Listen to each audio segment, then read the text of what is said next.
Well, thanks everybody for coming. As you know, I'm Doug Alloway. I've probably been in the HR world in Edmonton for about 40 years. Ooh, that's a long time. Worked in a number of organizations.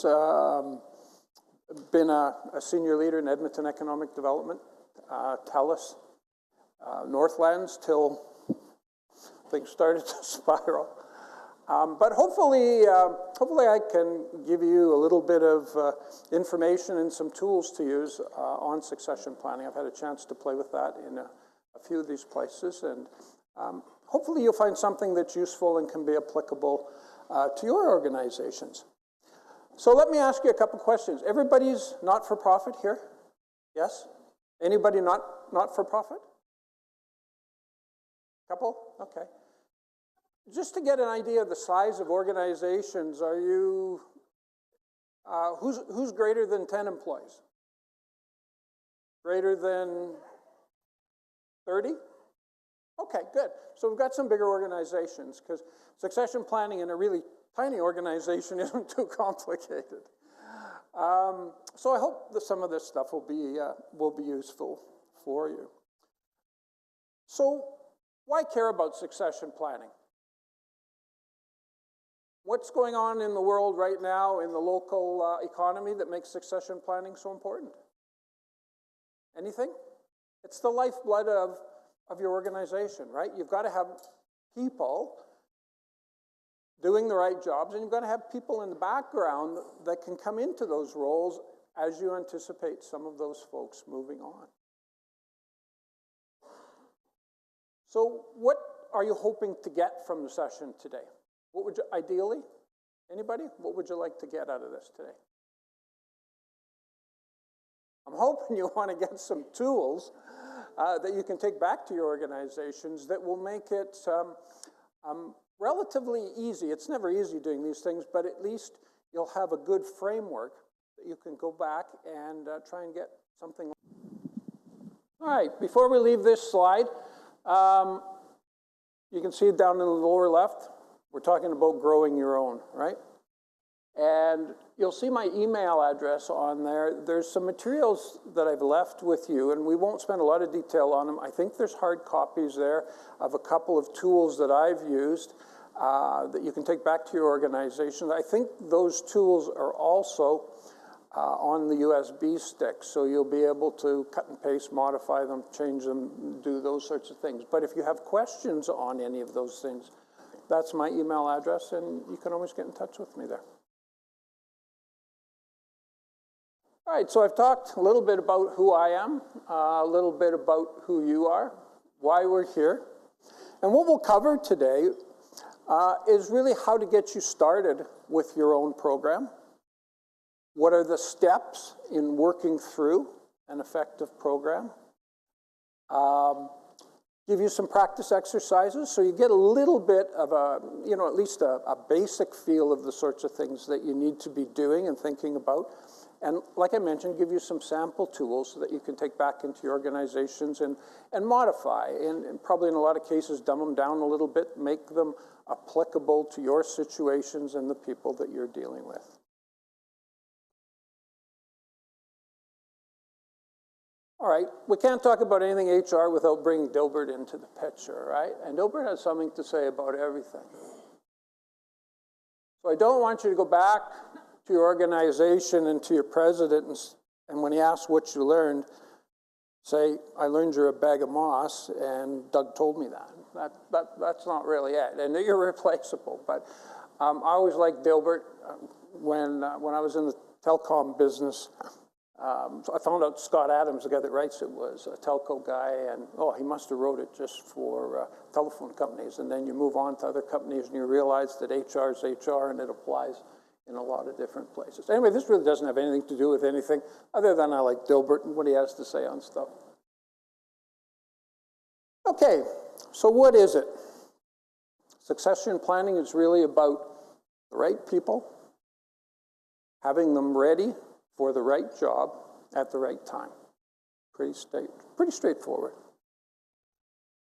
And what is it not? Well, it's not a one-time event, okay?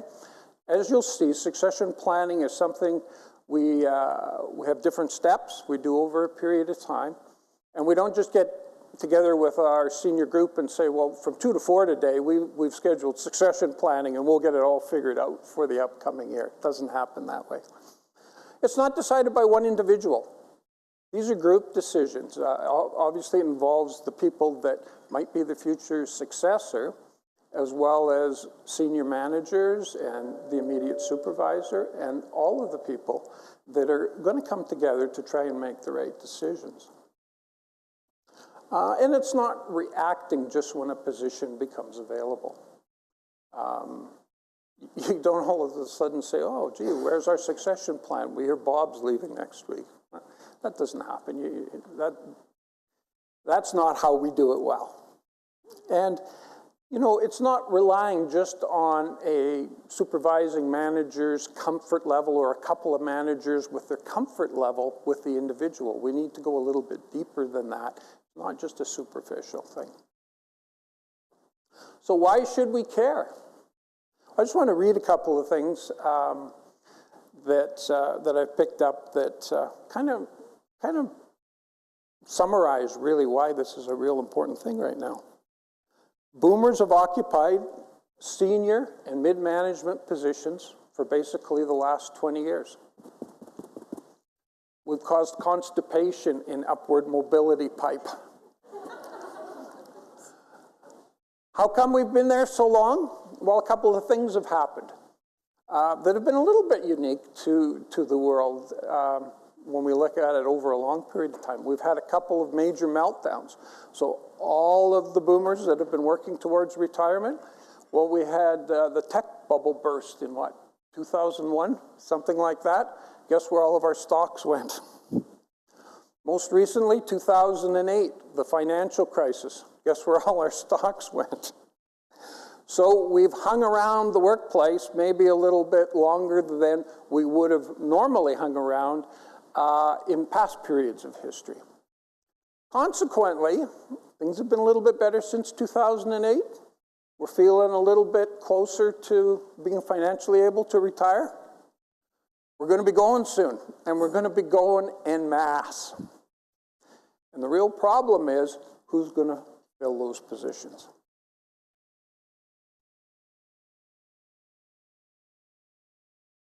In the past, there's been periods of history where we've had influx of new people to help fill those things. After World War II, we had a lot of immigrants come from Europe, filling jobs, providing labor that can move up the pipe. I think it's probably the early 80s when women started to re-enter the workforce in mass, right? As technology created new products, new services, we all wanted bigger houses, and we couldn't afford them all on one income, so women started coming in. But who's going to come in now? There's no one large group of people that are going to fill all of those voids left by boomers leaving. And to complicate that, because of these periods of economic grief, a lot of middle management positions have been deleted, right? Organizations have got flatter. So not only there's less people coming up, there's less positions available, but that may change as prosperity kind of changes things back. So we've got to find a way to ensure we've got a steady flow of the right people into the right jobs. And it's not just people retiring too. As the economy starts to turn around, gets better, we're going to have people poaching, right? There's going to be lots of that going on. So when we talk about succession planning, we're not talking about just getting ready for people close to retirement. We're really talking about key positions in the organization. I just want to read you something quickly here. This was an article I stumbled on last week from the Business Development Bank of Canada. A survey released by the bank last Monday indicated labor force growth is projected to shrink to nearly zero over the next decade. And most firms now are starting to take actions to offer more flexible working arrangements for seniors. Well, it doesn't say that, older staff. To ensure that we're around until they can find qualified employees. Smaller centers will be at an increasing economic disadvantage if they don't focus on retaining and developing young people and attracting local residents, because newcomers who will make up a large percentage of the Canadian population growth will settle in urban areas. So if you're part of an organization maybe that has a large foothold, say, in Camrose and stuff, it's even going to be tougher because the immigrants, which are the single biggest group coming in, which are not all that big, but they're going to center in or set up just in large centers. More than 1/4 of the 1,400 business leaders contacted in June and July for the online survey said the digital economy has also changed the way we operate, and that technology is having great impact on all of this. So we've got a couple of different things. We have not enough people coming along for the jobs that are going to become available, and then those jobs are going to change significantly as well because of technology and the need to be leaner and better and faster. Okay, so what happens if we don't do anything about it? Well, pretty obvious, right? We're seriously going to impede business growth and stability in these organizations. Only 1% of companies rate their succession management plans as excellent.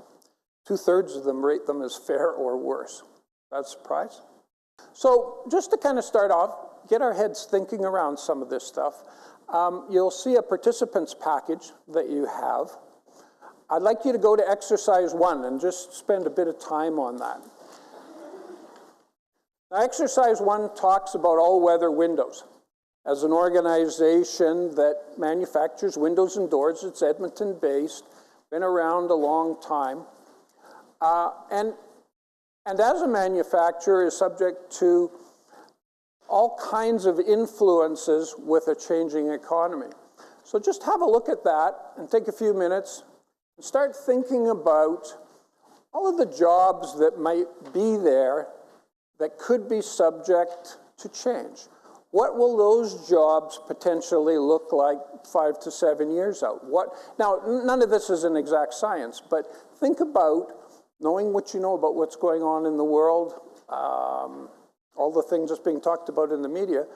Are there some jobs there that you could see that would change dramatically? Just to get thinking about into the future, and that it's not just about finding people that can do exactly what they do today, but maybe they're going to need some new skill sets into the future. So just in the interest of time, anybody want to volunteer some jobs that they think might exist there that might change in ways we can't understand? Yes, go ahead.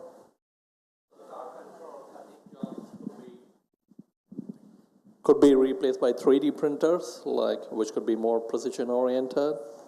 And it's been mentioned that it's a national footprint. So the long-haul trucks could be driven by self-driving trucks for a period of 5-10 years. Yeah, logistics, right? Yeah. Getting the product to markets could change significantly. That would affect the jobs of those people that do that. Anything else?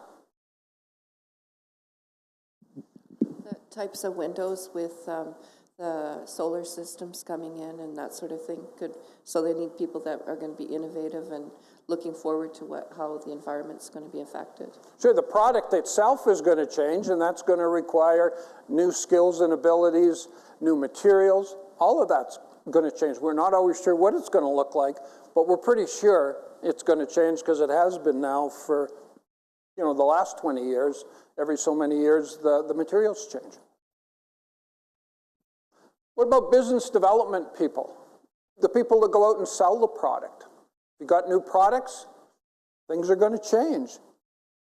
Improvements and diversification, all of those sorts of things are going to change on the sales side. What about marketing? Where's marketing gone in the last couple of years, and where's marketing gonna go? Social media, all of the different ways to get your message out to people. Anybody else have something?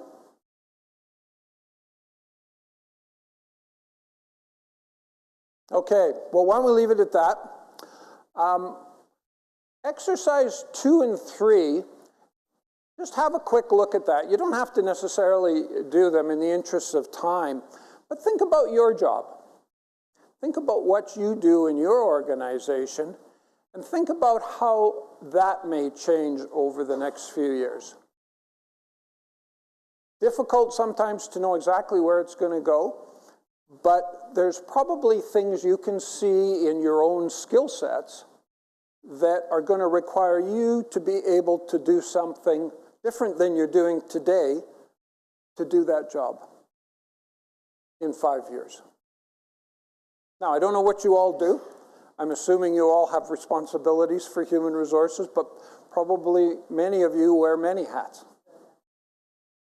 Anybody want to volunteer their thoughts on their own job and what they can possibly foresee changing in the next little while in terms of the skill sets that you're going to have to be good at that job?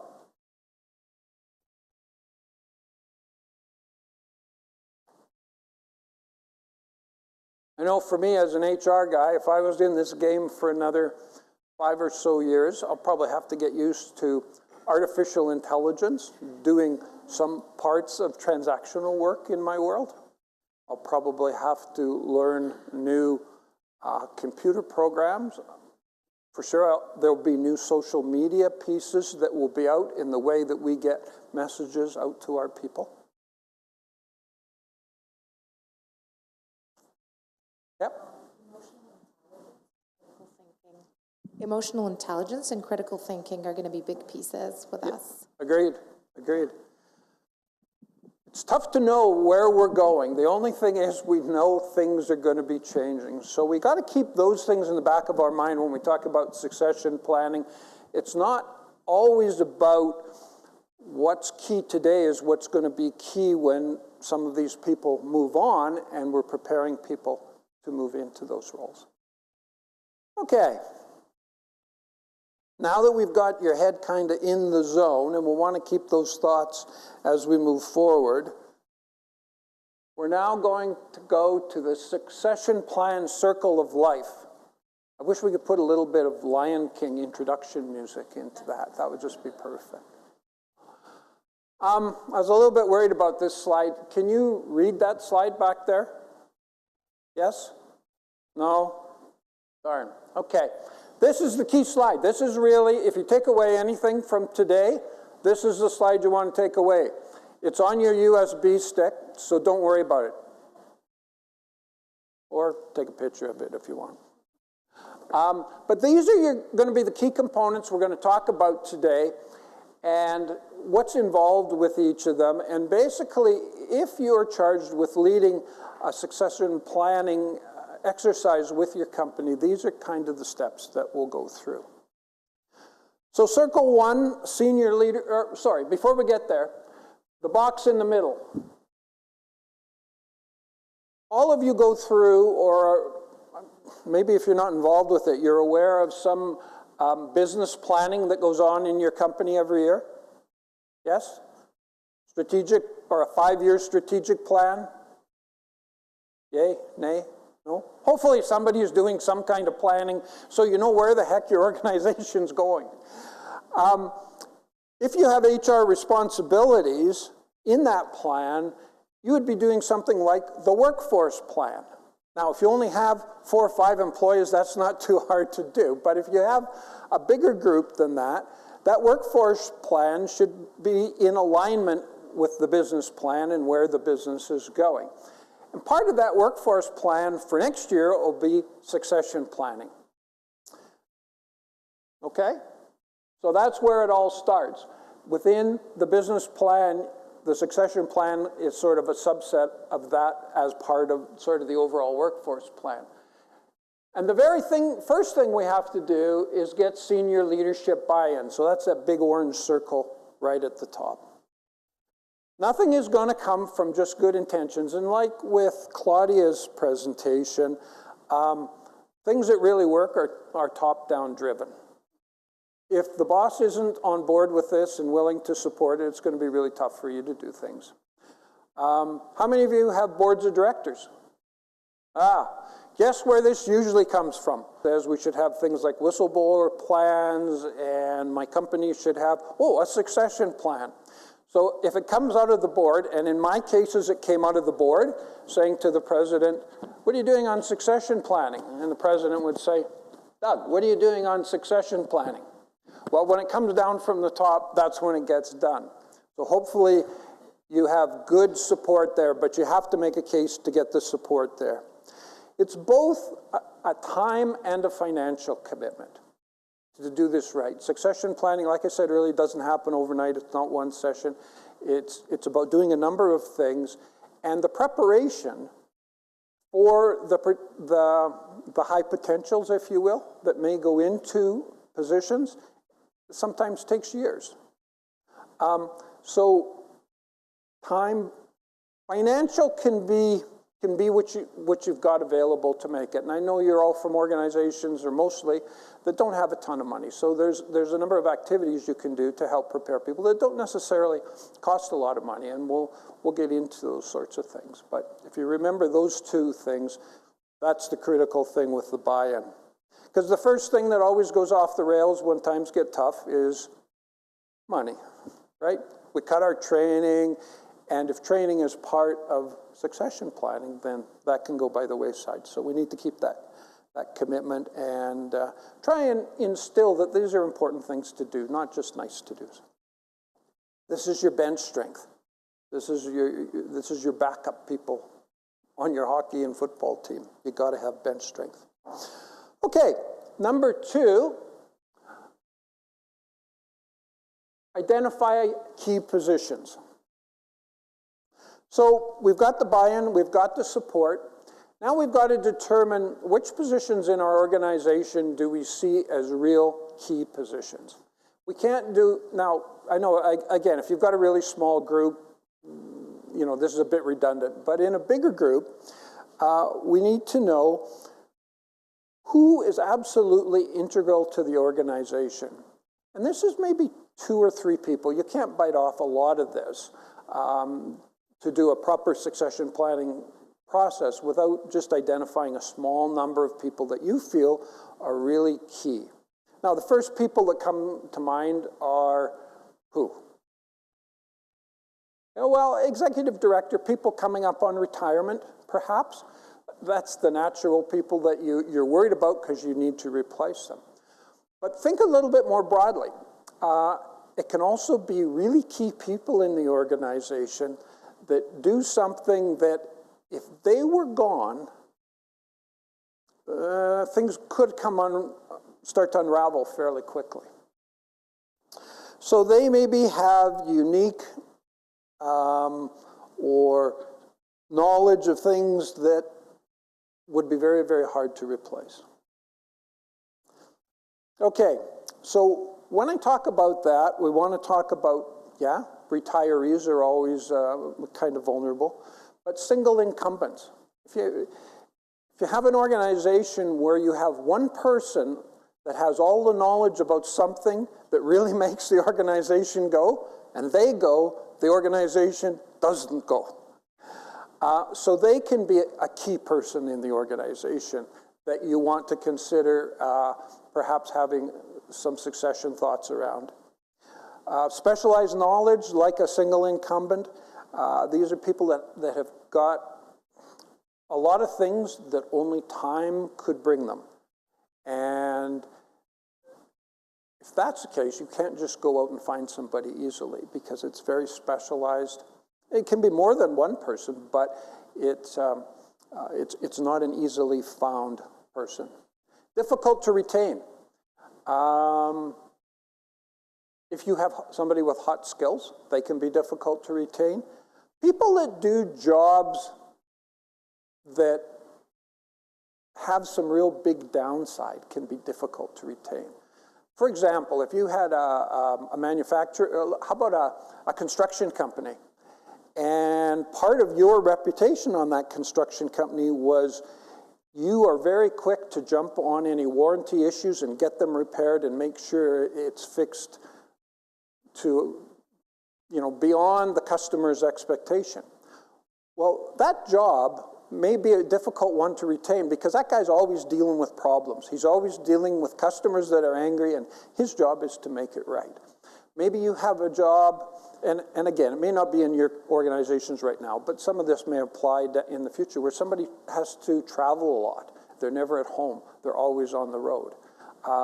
They do a great job, but it's a less than desirable job.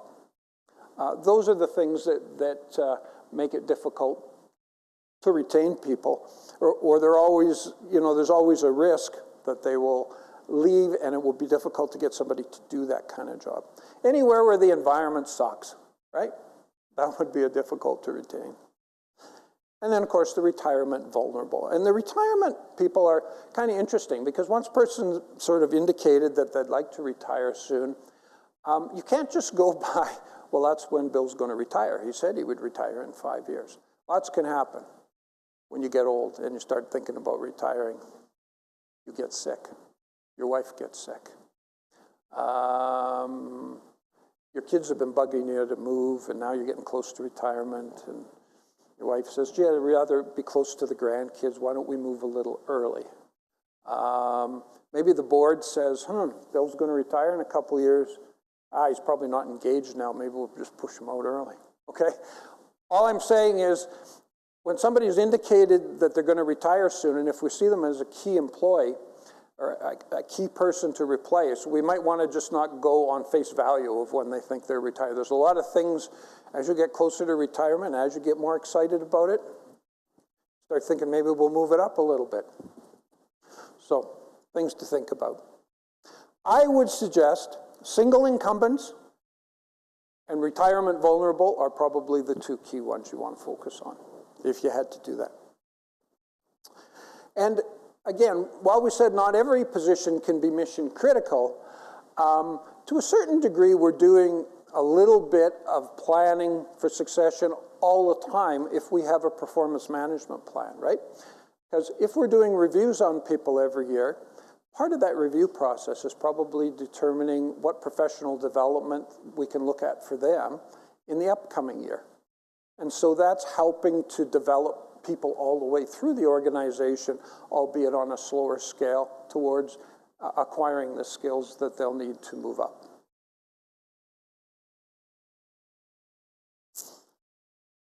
Okay, step number 3. Timelines and needs capabilities. So let's say in 2, we've identified 2 or 3 people that we've determined to be key. We now need to really look at when do we think they might go? And, is this something within the year? If it's within the year, that's a big deal. If it's 2 to 3 years, we have a little bit of time. If it's greater than 5 years, maybe we don't worry too much about it. We never know for sure when people will go, but we try and make an assessment with those key positions when we think the most likely time might be for them to go, because that's going to impact the amount of time we have on our other end with our high potentials, or the people that we see eventually going into those roles, how much time we've got to get them to the level that they need to be. A bit of a crapshoot. Again, we're never sure. This isn't a total exact science, but we have to try and make some assumptions as best we can with the information that we have. And then just to confuse things, if we do promote somebody into one of these key roles, then there's the domino effect. Who goes into the role underneath them? And if they move internally, who goes underneath them? So we don't want to get too far into that, but a lot of things to think about. Okay, I'd like to just stop for a sec and have you look at exercise 3 in your handout there. And exercise 3 is asking you to think about your own organization, if it's appropriate, or an organization you've been with, if that makes more sense, who up to 3 people would be your key position holders, the people that you would want to have somebody kind of working below to bring them up to speed for those positions. Those senior people, our key position holders, might be in a position that they might be thinking of leaving the company. So just give a thought to your own organization. Put down the name, put down if these people's first names. You may only have 1 or 2, you may not have 3, but think about who that person would be. And when you think would be a reasonable time frame that somebody would need to be ready to step into that role. Okay, so just do that for a minute or 2. Okay.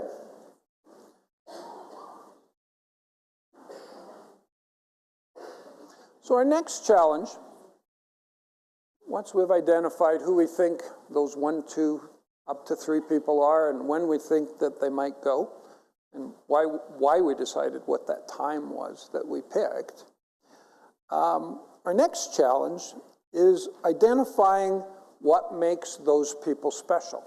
Now, you in your own minds know who they are because they're in your organization and they're the people that you feel are the most critical to the organization. But we then need to start quantifying exactly what that really means. So there's sorts of 3 things that would come into play on that. The person, what they know about the industry, and really the competencies they have. And you know, more and more so as we hire people for jobs, we know that people have to have bench line technical skills, but we tend to hire people for fit. And when you're putting people into key positions, fit's pretty critical. So think about the skill or think about the person, who they are for those people that you wrote down. What makes them unique from a behaviors, traits perspective? How do they conduct themselves when it comes to things like leadership, sense of fairness, general demeanor, passion, energy for the job? In some ways, these people probably are leaders, and they probably have some of those characteristics. So we need to think about, is that the most important thing with them in their position? It probably plays into it, but what are those if we wrote them down? We need to know if there's a business knowledge component. Do they have something that makes them special because of their knowledge about what we do, about our industry generally? Where our industry business is going to go in the future. Is that part of what makes them special? And then there's this piece on competencies. What are they really good at? Because that probably fits into making them special. You know, financial acumen, strategic thinking, visionary type people. You know, depending on the business, maybe their engineering prowess, those sorts of things. So generally, three categories: the person, the business knowledge, and the more hardcore competencies. And once we understand what it takes to do the job now, of course, we should also be thinking about, are some of those going to change for our key leaders in the future as well? Don't always know, probably know some will. If they're going to be gone in the next year or 2, maybe then that's not going to influence the kinds of skills that our high potential successors are going to have.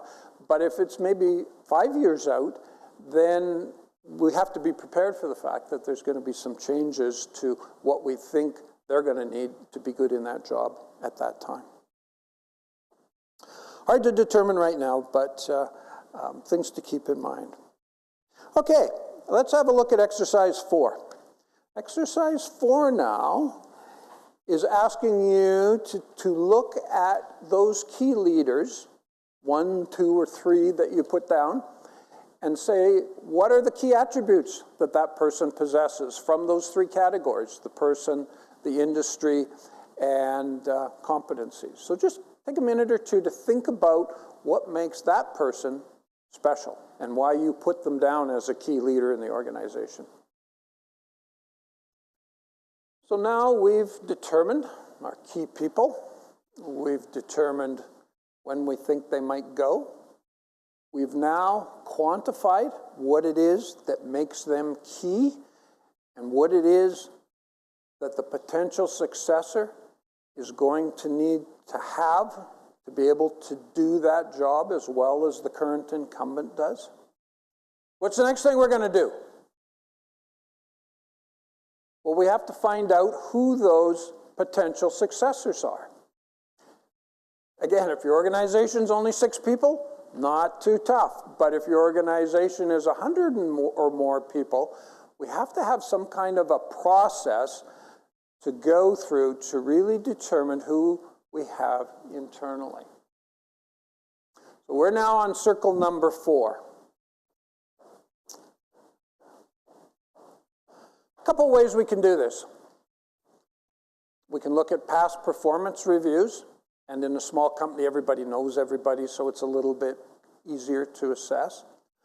But if it's a little bit bigger, we can look at performance reviews, or we can go through an exercise called the Leadership Development Model. Anybody familiar with that? It's not something that's brand new. Been around for a bit. But I've found it personally pretty useful. So I want to show you how this works in case you want to do something like this in your own organization. This is the basic 9 box. What you see up there are 9 boxes, all with numbers on them. The bottom axis is current performance, how the individuals are doing now. The vertical axis is their potential. What do we think their upward mobility potential is? Now, the way this works is you would get your key people, senior people together, and you would ask them to look at their people and think about where their people would fall on this continuum. So does everybody understand how this works? Okay, so the far right is kind of weak performance, and the lower line is also weak potential. So I'll go through these in a minute. And in your handout package, there is a real-life model of this particular exercise with much better definitions around what each box is. And that's what you would use to go through this. And you'll see in that sample, there'll be a place right at the top, 3 X's, triple X. Don't get too excited. It's not what you think it is. That's where you put your company name in. And so you're more than welcome to take this and shamelessly steal it from me, and you can dumb it up or down however you see fit to make it work for your situation. I believe a soft copy is also on your USB stick. So the hard copy is there just to see what it looks like. I don't want to spend any time on the big one, but you can take it and you can cut and paste it and do what you want with it to make it fit your situation. So let's go through the boxes backwards, okay? Box 9 is an excellent performer, unlikely to develop. We call those treasures. Those are the people that do an exceedingly good job of what they do, and they're happy doing it, and they don't want to advance. They just want to be really good at what they do. And those are the people that 90% of our organizations need, because not everybody can be the president. So we want to make sure we keep those people engaged and those people around. As we move to box 8, this person performs okay, but not likely to go anywhere. Not a star, but not terrible either. Box 7 is probably our weakest performers. Their current performance is unacceptable, and their potential is very low. What should we be doing with those performers? Hasta la vista, baby. You know, we give them a chance. We go through this one more time, and we say, look, you're underperforming. You either got to pick up your socks, or we need to look at some other way of doing something else for you. But you're right. Those are probably people we need to move on. Box 6, these are people that, this middle row is a little bit of the most difficult one to define, but as you read through it, again, moving from weak performance to stronger performance. And as we go up to the top level, these are the people where we're going to start looking at for our future leaders, our future successors into our key positions. So box 1 needs coaching. Well, that's probably somebody that's just been newly promoted, and they haven't really had time in that role to show their stuff, but we think they have a lot of potential. Box 2 is somebody who's been there a little bit, is coming along very nicely, starting to come onto our radar as a high potential, somebody that we see that we might want to groom for future key positions in organizations. And box 3 is there now. And box 3 can be a real challenge because these are the guys, these are our top people, the people we really dearly want to hold on to. They're probably ready to move into a more senior position right now, and if we don't do something with them, they're going to leave because other people are going to want them and they're going to want some more growth. So this is sort of how the box looks. And with that, and with the more detailed definitions you have in the handout, the idea is people will come with their staff on a little yellow sticky, and they will have identified that person and what box they think they belong in. So you would have a big screen, not this one, but the one that's in your handout, up there without the words on it, okay, with just the 9 boxes. And the idea is each manager gets their turn to take their people and stick them on a box and explain to them why Bob fits in box 6 and Brianna fits in box 7 and what they believe to be true of that individual. Does a couple of things. Gets them really thinking about the individuals they have, which will lead to better thoughts around development for them because it kind of forces them to sort of see where they sit and it becomes obvious where they need to go. But it also allows other managers who happen to know that person to say, I don't think that's the right box. I know him, and my experience has been a little different than your experience has. The idea being, at the end of the day, the group consensus is that person in that box. And where this plays into succession planning immediately is that box 2 and 3. The group has to agree that these are our high potentials and these are the people that if they choose, we should be putting our efforts into developing. Make sense? Okay. So then coming out of that with your people, you would say, okay, these are our guys, we'll get on to the next step of that in a minute, but what are we going to do for all the other people that are in all the other boxes? Well, this should help you develop the performance plan, the professional development planning for them going forward, because now you've had to sit and think where they really sit within all the people in the organization, which should help to clarify in your mind the kinds of things that might need to be done going forward. Rather than just going to the employee and saying, so what would you like to do for your development next year? Well, sometimes they don't know. And if they want to move up, it's important that they know specifically where they should be focusing and that the manager knows where they should be focusing to provide some ideas.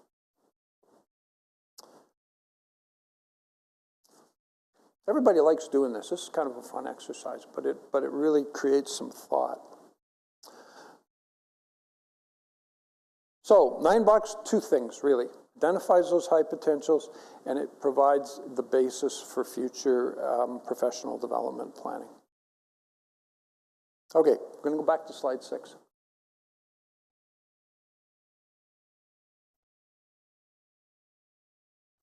Once we've determined who our potential successors are, what do you think we do next?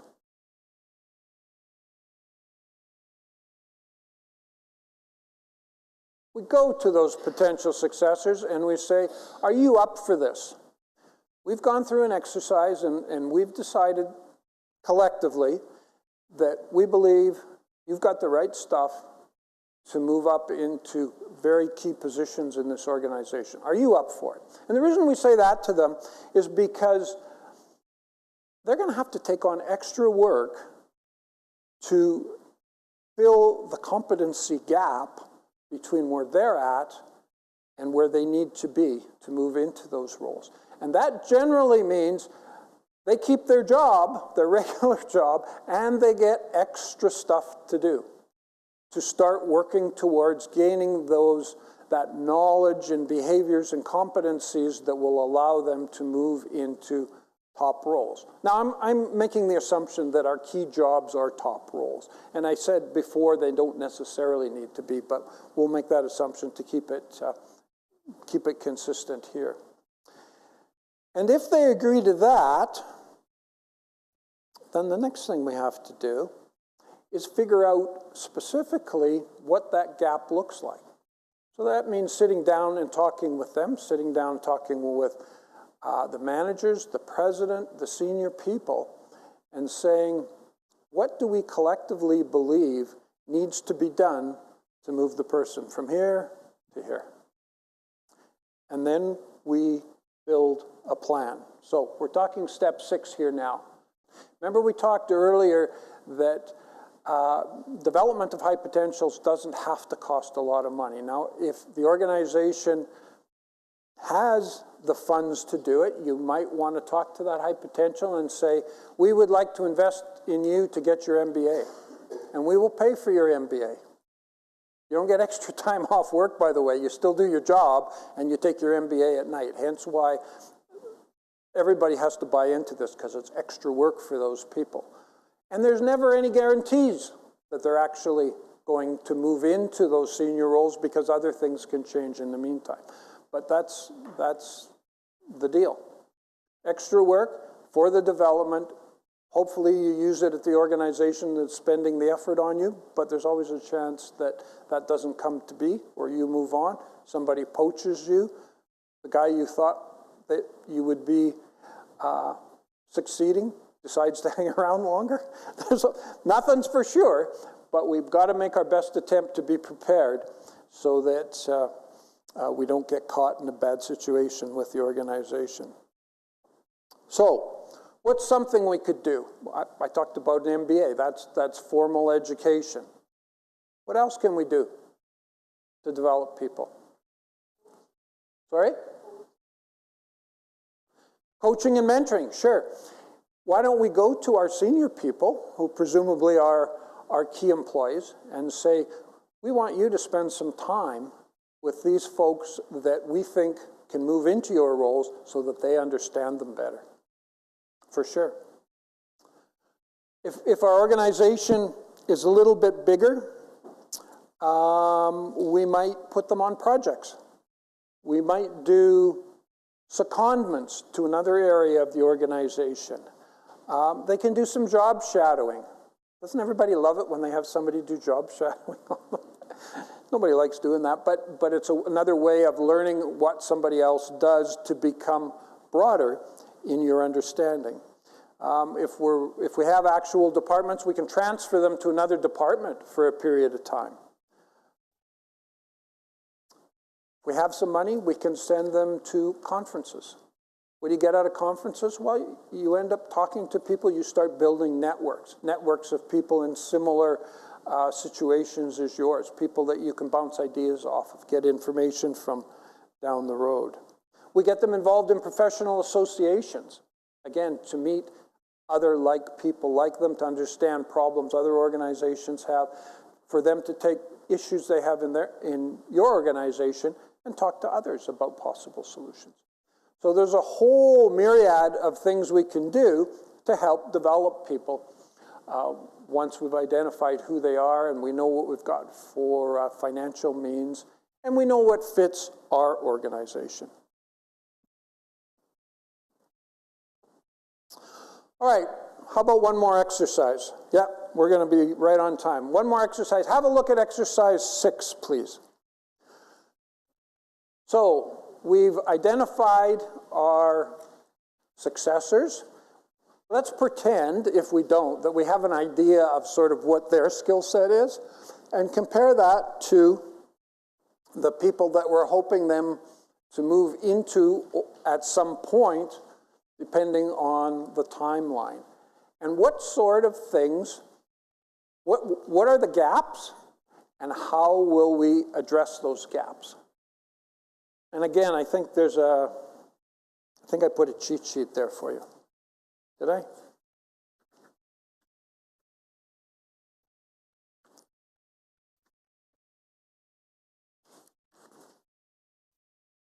Yeah, on page 10. So development plan example activities.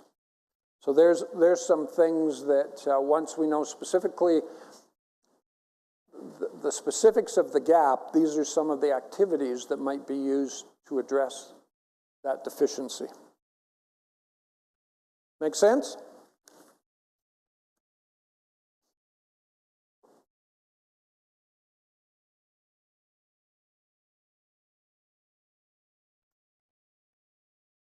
So as you would work through a program like this in real life, these are the things, these are the steps, and the kind of thinking processes that you would have to go through to get to where you want to be.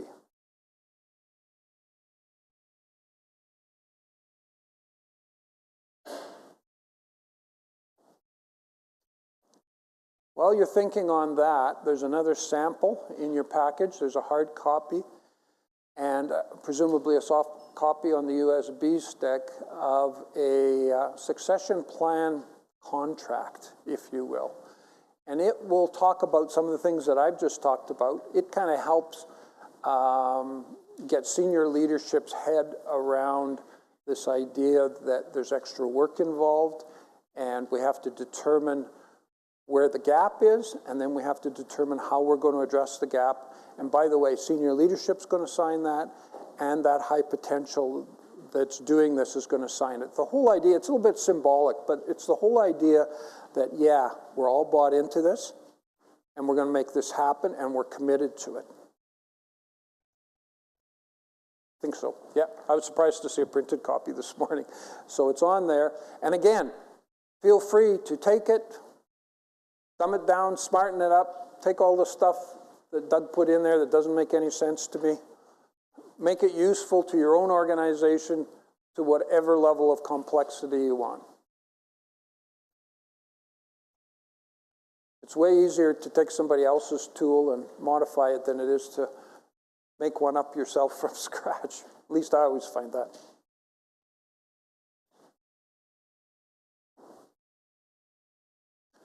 And if you like it just the way it is, again, XXX is just where you put your company name in.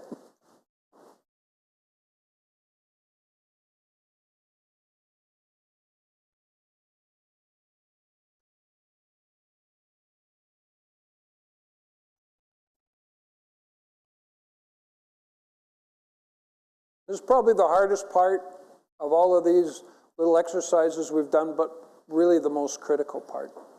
This is really where all of the real stuff happens.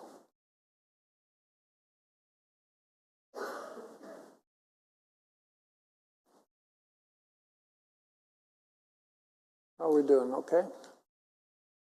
Any questions so far? I hope this is kind of the step-by-step approach makes sense and will help you to come up with something that fits your own situations. Okay, we've gotten through the hard part. Now we've got to make sure that this thing is all sustainable. Let's have a look at Circle 7, regular follow-up and assessment. If you're responsible for this program, you've got a lot of the full work done now. It's up front.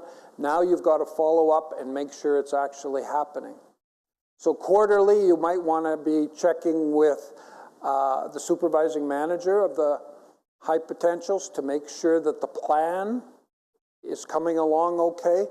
They are progressing well through their developmental activities. Can they see the goal? Are they hitting some milestones and getting some of this behind them? Looking forward to what's still to come. And if some of them have fallen off, then we've got to get them either back on track or maybe they've said, look, I'm out. I don't want to do this anymore. Find your own successor. But it's important that we stay on top of this. We provide encouragement. We make sure that it's working for everybody. And if there's barriers that need to be removed that we didn't foresee, that we help to do that.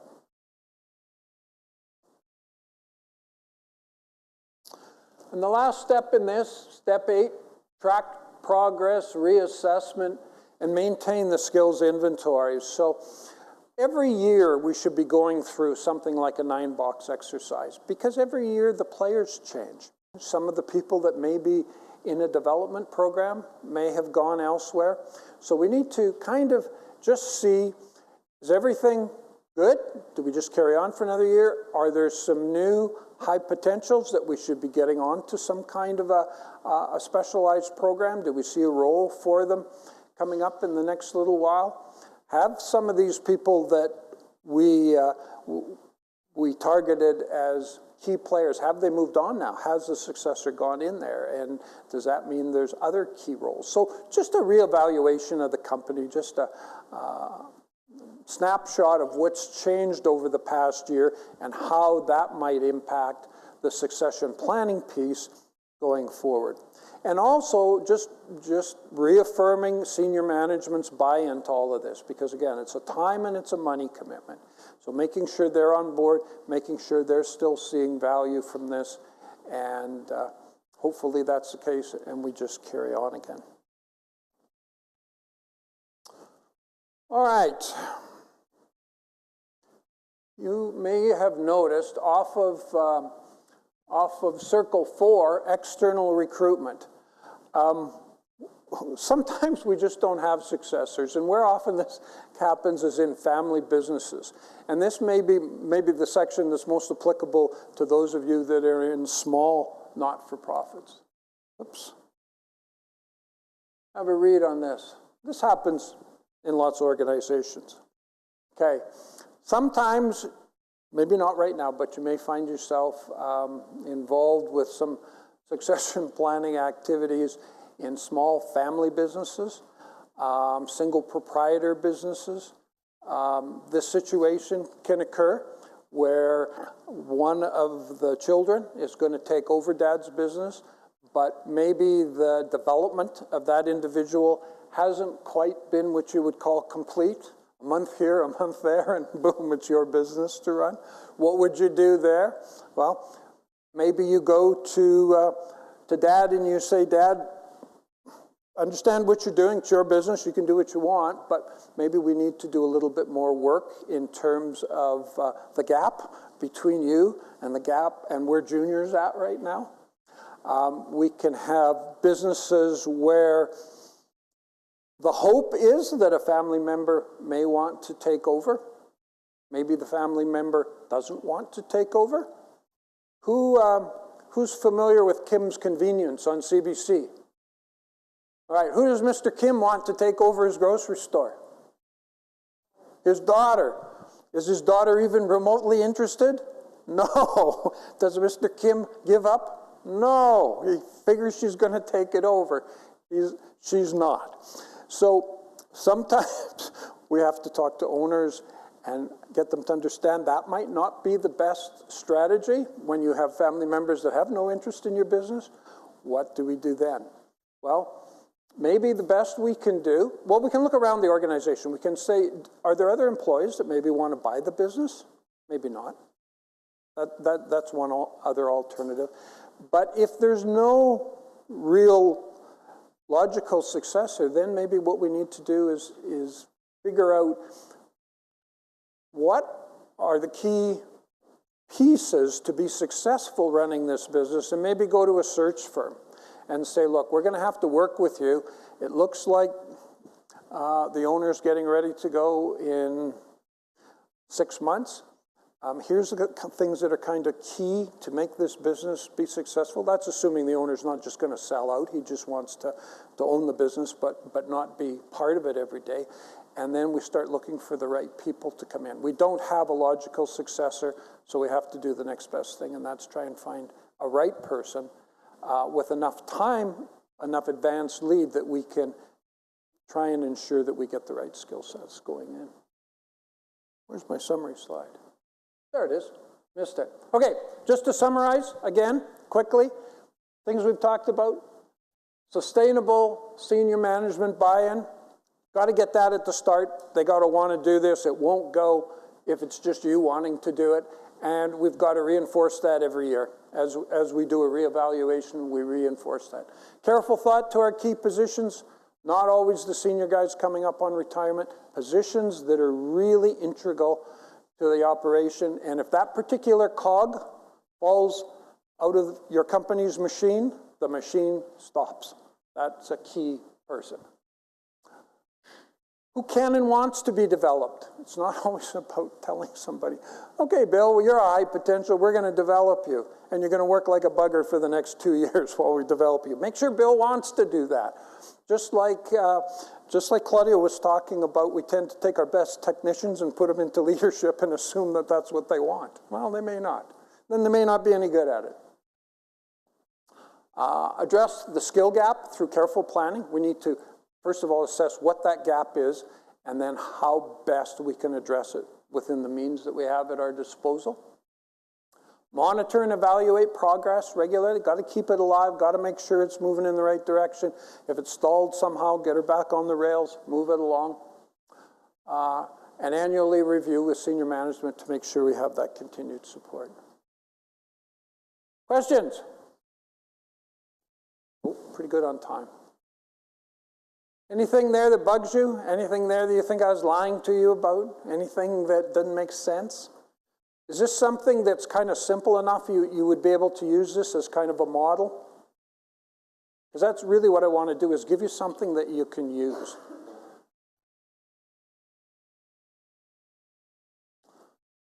Oh, go ahead.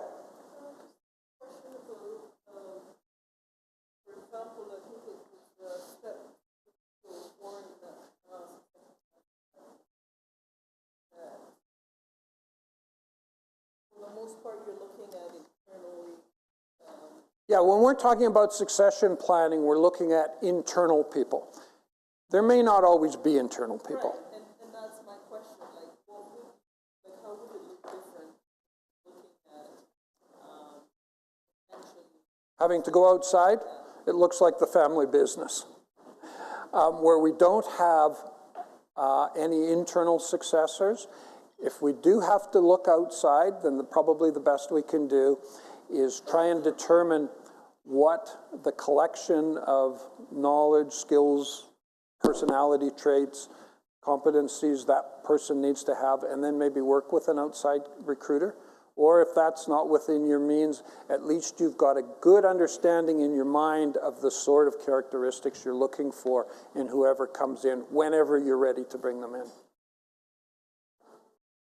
All right, well, as my friend Peter Mansbridge used to say at the end of the National, thanks for watching.